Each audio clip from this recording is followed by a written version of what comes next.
ఒక ప్యాన్ తీసుకొని ప్యాన్లో 2 స్పూన్స్ల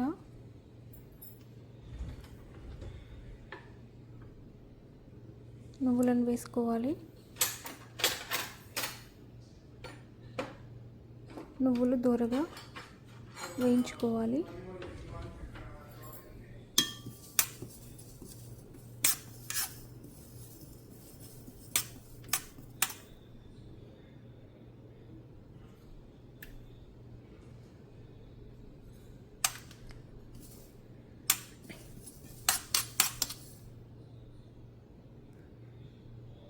దోరగా వేయించి పక్కన తీసుకోవాలి. ఒక 2 టేబుల్ స్పూన్ల నువ్వులు తీసుకొని ఒక ప్యాన్లో వేయించుకోవాలి. ఇలా నువ్వులు వేగిన తర్వాత పక్కన తీసి పెట్టుకోవాలి.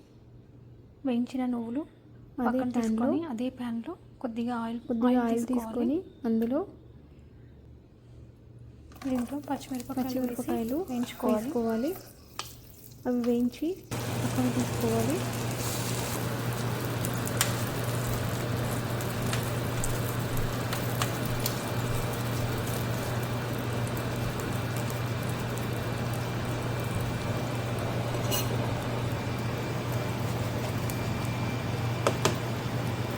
పచ్చిమిరపకాయలు బాగా వేయించి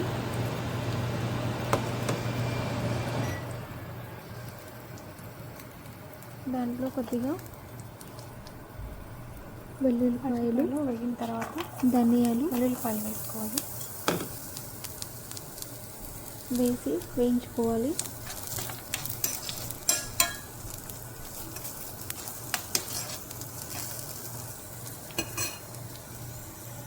ఇలా పచ్చిమిరపకాయలు వెల్లుల్లిపాయలు ధనియాలు జీలకర్ర అన్నీ వేసి వేయించుకోవాలి. ఒక 2 మినిట్స్ బాగా వేయించి పక్కన పెట్టుకోవాలి.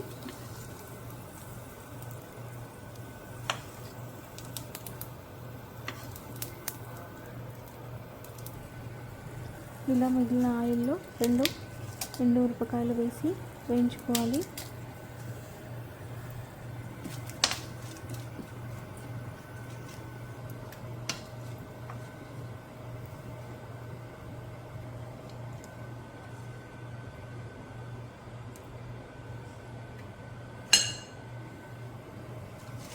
అదే ఆయిల్లో గోంగూర వేసి వేయించుకోవాలి.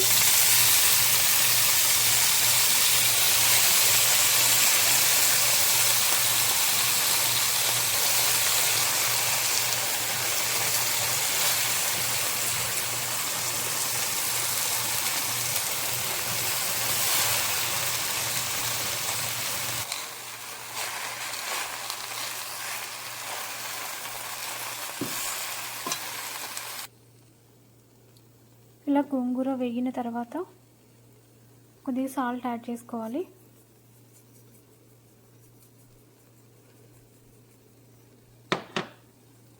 మీకు రుచికి తగినంత సాల్ట్ యాడ్ చేసుకోవాలి.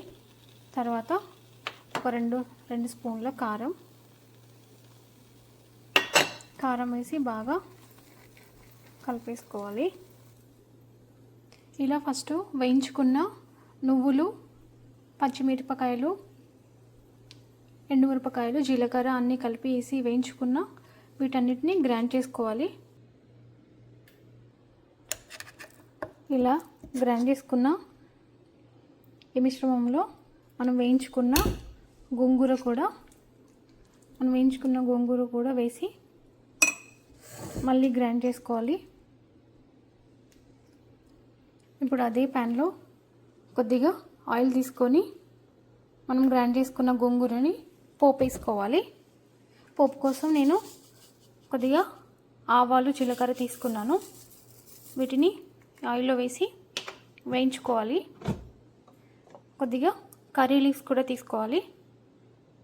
అది మీ ఫ్లేవర్కి, మీకు నచ్చితే మీ ఫ్లేవర్ కోసం కర్రీ లీవ్స్ కూడా యాడ్ చేసుకోవచ్చు. ఇలా వేగిన తర్వాత అదే కర్రీలో వేసుకోవాలి.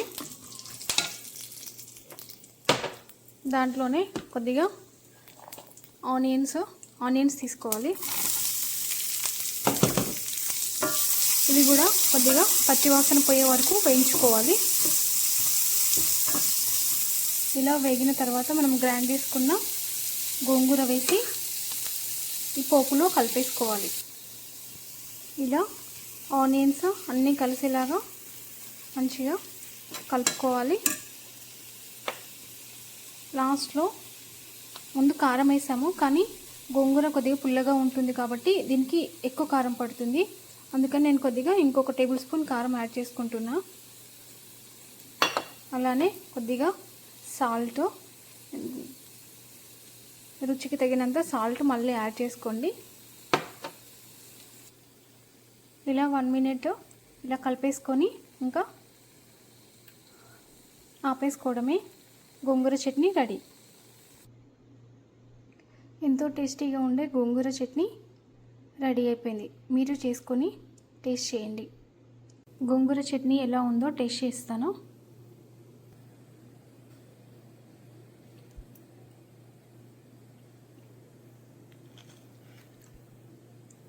చాలా బాగుంది. మీరు ట్రై చేయండి. రైస్లోకి, వేడివేడి అన్నంలోకి నెయ్యి వేసుకొని తింటే చాలా బాగుంటుంది. ఒకసారి మీరు ట్రై చేయండి. Please like and share my video.